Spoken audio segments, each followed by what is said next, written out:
in our discussion series called Barriers. We're looking at obstacles to being who we are becoming. And now, we said that this kind of aspect, this who we are becoming, can happen in our careers, in our families, with us individually as a person and how we approach our passions. But certainly it also includes our spirituality. And I think everything else in life kind of flows from that aspect of our spirituality. And a lot of times we have plans for all sorts of things in our new year. Maybe you start off the year with all kinds of plans. But I've found that a lot of times the thing we don't plan for are the obstacles. The inevitable obstacles that are going to happen at some point in our life and in our faith. So, this is what we've been talking about, and then we'll jump into today's discussion. We said at the very beginning that every obstacle we face is rooted in fear. But here's the good news. Every obstacle we overcome is uprooted by faith. And we said that this very important aspect of faith, we listened to this story of Jesus and one of his followers, and we said that God's grace fuels faith. Accepting the grace of God fuels the faith necessary to tear through the obstacles in our life.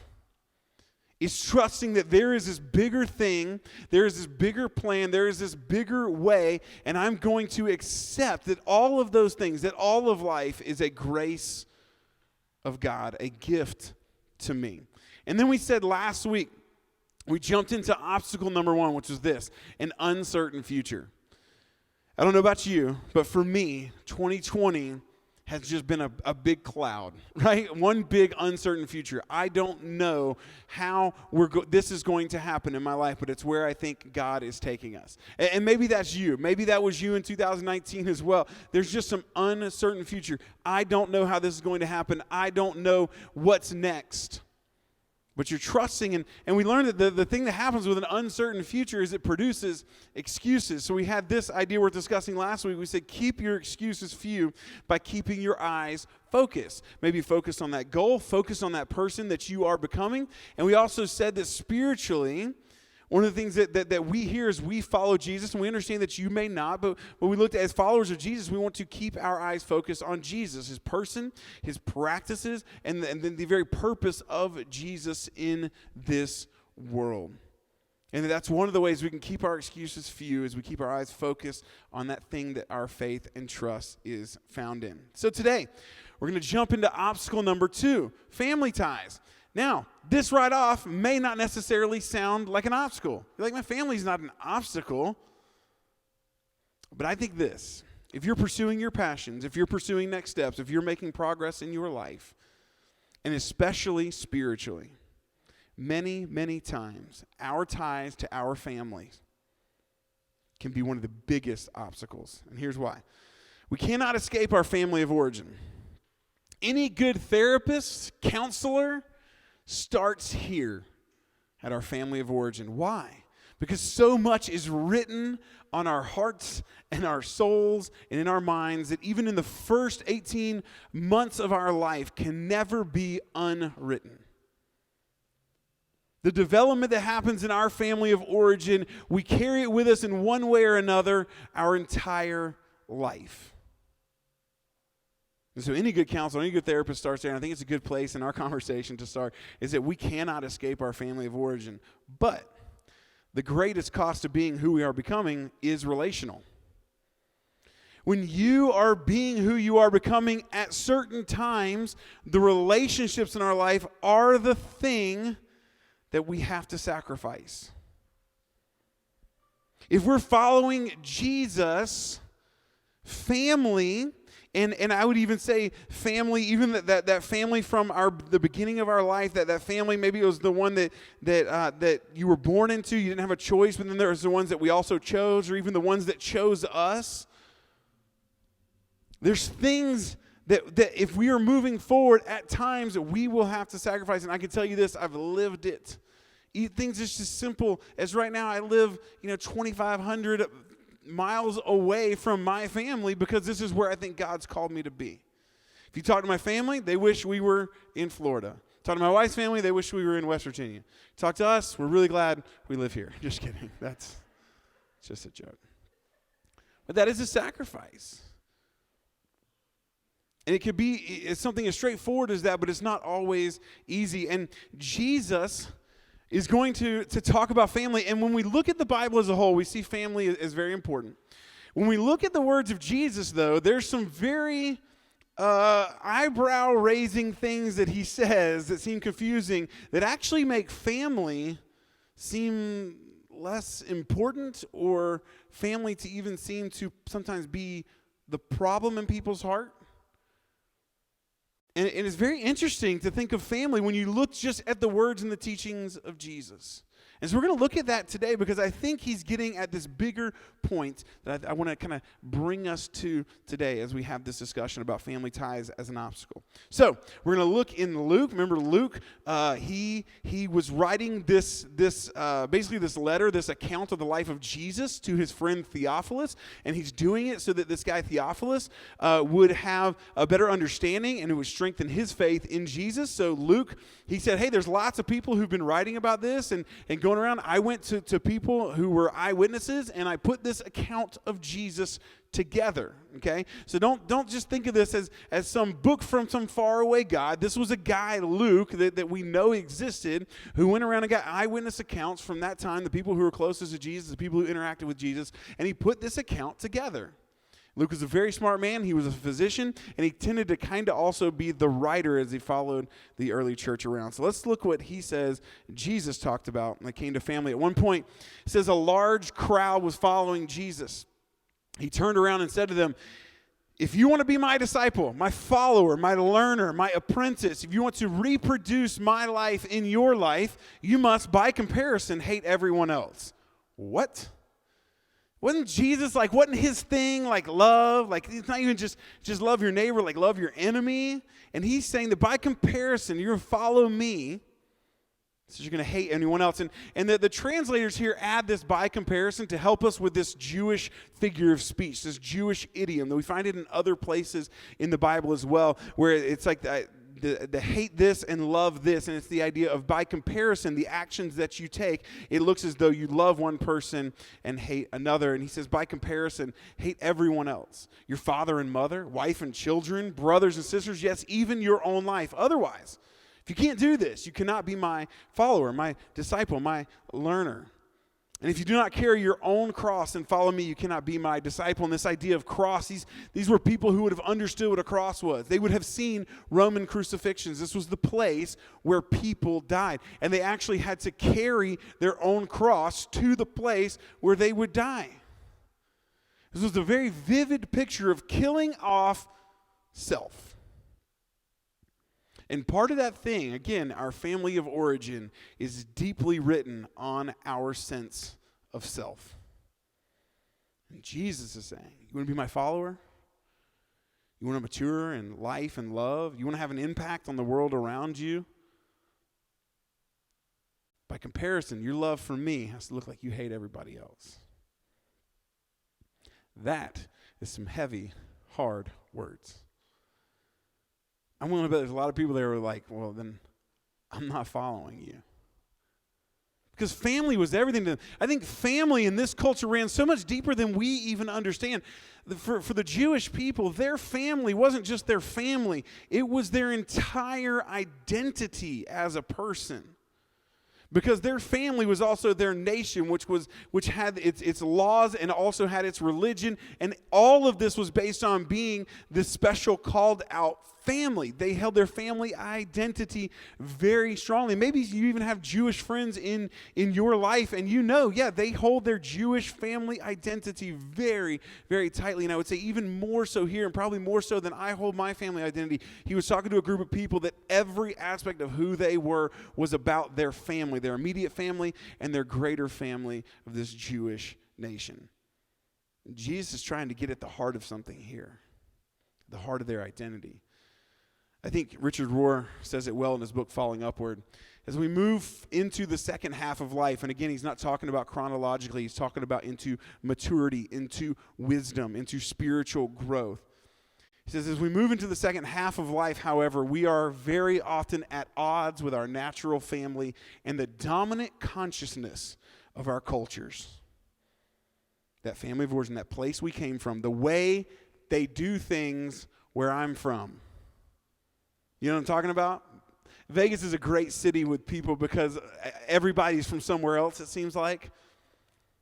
There's very few I was born here, raised here, I stayed here. There's very few of that.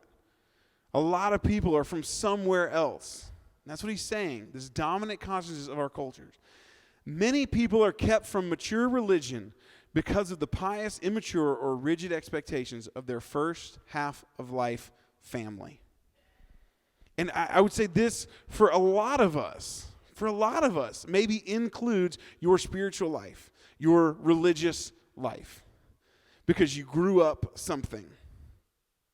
Now, maybe you didn't really grow up anything, and at some point you began to follow Jesus, and that was your life changing. That was the difference in family. But for some of us, you had this way things were done when it came to church and when it came to God and when it came to the Bible and those things, and you left that at some point.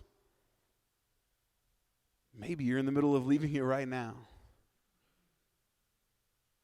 And you're looking for something else. I'll tell you this. Going to involve some kind of family tie being broken or being damaged or at least needing to be overcome. Jesus experienced this firsthand, and someone else wrote about it. Mark, this is the earliest account of Jesus that we have from a guy named Mark. Most people believe it wasn't Mark that wrote this, but rather the group of people that Mark was teaching about Jesus. It says this, so Jesus was teaching and he was talking about who he was, and it says when Jesus' family heard what was happening, they tried to take him away. He's out of his mind, they said. He's crazy. He's lost his mind. We're going to pull him away over here. And it was at the very beginning of his ministry, and he's gathering his disciples, and he's starting to tell people who he is, and his family says he's crazy. Because guess what? When your brother says he's the Son of God, you go, yeah, right. That's just probably pretty natural. What's crazy is that we know James, one of the earliest leaders of the early church, was the brother of Jesus, who was probably one of these that were pulling him away, saying he's crazy, who would later, after he saw Jesus resurrect from the dead, would later become a follower and a dedicated follower, and he attributes it to, he died, and then I saw him live again. Pretty astounding when at one point he was pulling away, calling him crazy. So, I want to look at family and following. Family versus following. What does our family of origin do? And then what is Jesus taking us into if we follow that? And I would say this is if you follow any of your passions, you run into this thing as well. Here we go. First off, family shows us how to be. Jesus shows us how to be new. Family shows us how to be. Jesus shows us how to be new. I believe that Jesus, one of the things that he not only was teaching about, what was demonstrating all the way through to his death, was this completely new way of viewing life that was counterintuitive. When he talked about his kingdom, it was this countercultural kingdom, where the people who had power and influence in this kingdom were the people who actually served, not the people who led. And the people who led by serving. It was this whole upside down thing. If you want to keep your life, well, you lose it. What? That's confusing. And Jesus was showing us this new way of being human in the world. Our family gives us this way of being. I think that Jesus gives us this way of being new. And this idea, and you hear it maybe talked about, and maybe you reject this term, but there's this term that Christians will sometimes use and the Bible uses of being born again. And some people believe this is a one-off act. I think that as we follow Jesus, we are born again, again, and again, and again. He is constantly renewing what he's doing in our lives, and it is very difficult because we have this family of origin. We have this old person, this false self hanging on our shoulders, and sometimes we want to default to that. And Jesus is showing us how to be new. He is moving us forward. He is progressing us. And sometimes to be new, we have to kill off something that is old. Something has to die so something else can resurrect. And sometimes that is maybe a level of family tie that you have. And for some people, some aspects of this world, and in some places, following Jesus, becoming new spiritually, means they completely sacrifice all ties to their family. And it's a big deal. Family shows us how to be. Jesus shows us how to be new. Next, family wounds, Jesus heals. Very few of us are walking around right now without some kind of family wound, some kind of hang up from our family of origin, something from our early life that has scarred us deeply. It's one of the things that we all go through. It's one of the things that as a parent, I realized early on, I'm kind of breaking my children at some point. As much as I'm trying to teach them to be whole and to teach them to be a certain way, I know that I am imperfect, and that imperfectness creates a daddy wound in their life. And some of us have deep, deep daddy wounds. And some of us, maybe it's a little better. Maybe it's a sibling or a mom or someone else in our family. And I could get into all the situations of how we are wounded, but I'm sure we can all pretty quickly recall one. And sometimes we can sit in that woundedness. We can sit there and we can just be, and we can let that, well, this happened to me by someone closest to me, and we just sit in it instead of moving forward. We sit in a victim mentality rather than seeking victory that is there and healing that is there through some of the toughest, most difficult things. I'm telling you, there's stories of people who have found healing from some things in their past through Jesus. Family wounds, but Jesus heals. I want to tell you today, if you're here and you're feeling wounded and that has kept you from being who you are becoming, Jesus wants to heal that, and he wants to use this group of people right here to do it. Next, family includes, Jesus transcends and includes. So family is that place, and here's why family is so important, especially early on in the first half of life. Like it's so important is because family tells us who we are. Family gives us these boundaries. It gives us this identity that we need. We need that. But I'll tell you this, if some of the rules I have on my kids right now, they carry with them for the rest of their life, they've missed the point of those rules, of those boundaries, of those identities. It's the idea of, I'm giving you a start, but I want you to go out and make your own way, right? You're included here. This is a place for you. And that's very, very important. I'm not saying we just toss kids out, leave them to their own so we don't wound them. No. We give them a place. But then Jesus shows us how to transcend and include. And here's a great example of Jesus' life, again, as he talks about family, that I think will help us understand what I mean by this idea of transcend and include. Here we go. In Luke 8, Luke again, he says, then Jesus' mother and brothers, Jesus was teaching, this house was full.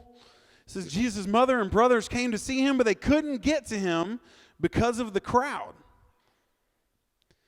Someone told Jesus, your mother and brothers are standing outside and they want to see you. Now, most of us, if we're the star of the show, if we have influence, we go, well, yeah, get them through the back and put them in the green room.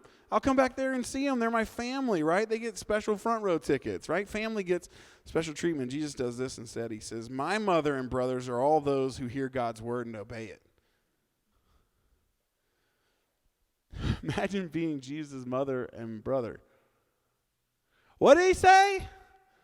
He said, I'm not his mom. What?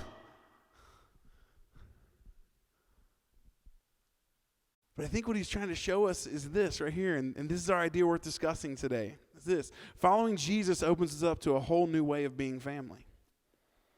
It opens us up to this bigger, larger family. It transcends, it includes that family. We know that his mom trusted God, even from his very birth. That we see the gospel accounts talk about how she trusted God in this. We know that she was there when he died, front and center, watching it happen. Again, we know that his brother would eventually become a church leader. So it included his family, but what he wanted the people around there to understand was it's bigger than this. And here's where this is even so important for the people he was talking to. He says it's for anyone who hears God's words and obeys and accepts it, right? They accept this, they begin to live by it. Here's why this was important, because the people he was talking to thought they were the only ones.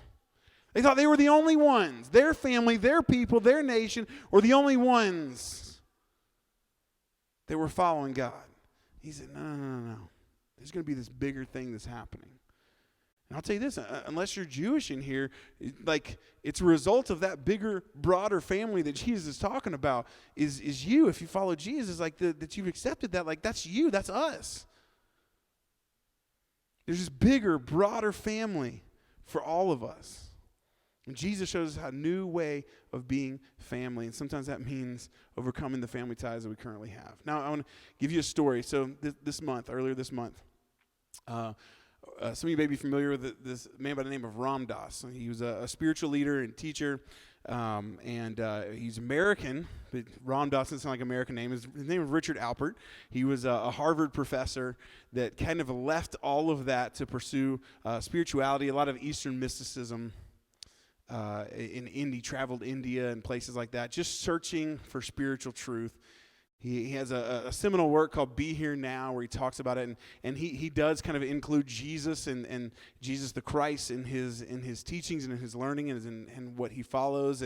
And I heard someone this week in a podcast that knew him personally, and they were just talking about his passing and his life, and they shared this story, and I went, this is exactly what Jesus is talking about. This is exactly what I'm trying to convey this week, so I thought I'd share it with you. And he was from a family, kind of like that New England, like wealthy, high-achieving, typical like family, well-educated. And so to become a Harvard professor that was what you did. His father was a high-powered attorney, and he left all that for this spiritual pursuit and really lived on very little in his life. In an effort to help people and teach people a new way, he kind of forsook typical materialism and things. And his dad was trying to understand him, was talking to him, was like, you need to leave this and you need to go make money. You need to do this, right? This was this family expectation, is that this is what we do as a family. You need to go back into your studies. You need to go back into a place where you can make money. You need to leave this life. And he said, Dad, you were a high-powered attorney. Right, your time costs a lot of money for legal advice. He said, but I remember Uncle Tommy came over. And Uncle Tommy sought legal advice from you, where normally you would charge people a lot of money for an hour of your time for legal advice. He said, did you charge Uncle Tommy? He said, no. Well, why not? He said, he's Uncle Tommy. He's Uncle Tommy. He's family. He's us. He's Uncle Tommy. He said, exactly. I haven't found anyone yet that's not Uncle Tommy. Everyone's my family. Everyone is someone to be loved and included. I think that's what Jesus was trying to show us. If you look at Jesus' life, he downplays this family of origin, and he makes bigger this idea that we are family. He transcends this normal thinking of family and includes everyone. And I'm glad he did, because it includes me. It includes you, and it includes this place where we can love each other.